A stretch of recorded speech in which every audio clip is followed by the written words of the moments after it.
guys. Geng, tengok ni. Budak lelaki ni dengan bangganya nak tunjuk kehebatan dia dekat kawan dia. Kawan-kawan dia semua pun start terpegun dengan kehebatan dia melunsur skateboard dekat atas tangga. Semua muka excited je. Tiba-tiba lelaki tu tak dapat balance skateboard dia, terus terjatuh. Budak lelaki tu terus terlantar dekat atas lantai dan semua pun terus senyap. Tiba-tiba lelaki tu bangun slow-slow, tapi kawan-kawan dia semua tengah termenung je sebab diorang terkejut, diorang tak tahu nak buat apa.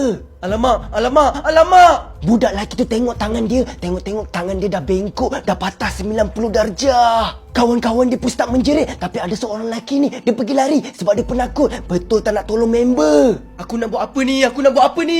Tiba-tiba ada seorang perempuan ni, dia start beranikan diri and try to be gentle. Dah.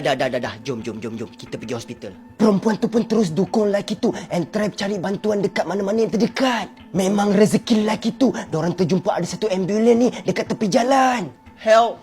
Perempuan tu terus minta tolong sambil lambai tangan macam NPC.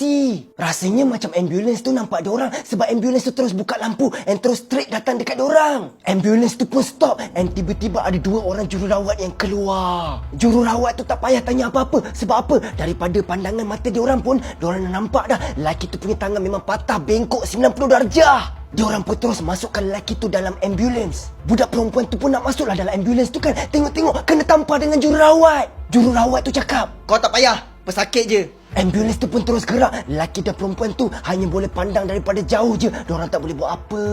Setelah beberapa hari, geng-geng budak tu pun tengah lepak dekat tempat skateboard tu. Tapi diorang tak main skateboard pun sebab diorang tak ada mood. Semua tengah terfikir pasal kawan diorang yang dah hilang. Mak ayah budak lelaki tu dan polis pun tak dapat kesan budak lelaki tu dekat mana. Diorang dah check dekat semua hospital yang berdekatan dekat situ, tapi tak ada pun budak lelaki tu. Polis cakap dekat kawasan tu mana ada ambulans yang macam tu, yang tak bagi kawan dia masuk ke apa, hanya pesakit je boleh masuk. Memang pelik. Semua orang start tak percaya dekat budak perempuan tu dan diorang anggap budak perempuan tu yang menghilangkan lelaki tu.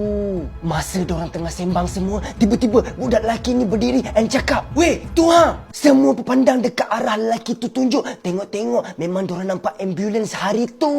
Diorang pun ikutlah ambulans tu dan diorang nampak ambulans tu tengah berhenti kat tepi jalan. Tiba-tiba dua jururawat tu, dia keluar daripada ambulans and diorang pergi dekat belakang ambulans. Diorang macam ambil satu plastik sampah warna hitam and diorang campak dekat lorong yang gelap. Lepas dah letak tu, ambulans tu pun terus start engine and terus gerak daripada situ laju gila. Bila ambulans dah gerak, diorang pun terus bergesa-gesa lari dekat plastik sampah tu. Nampak macam plastik sampah tu bergerak-gerak. Diorang tengok je. Sebab apa? Diorang takut. Macam biasa, lelaki penakut tu confirm lari dulu sebab dia nak selamatkan diri dia. Masalahnya bukan lelaki tu je, perempuan tu pun menjerit sebab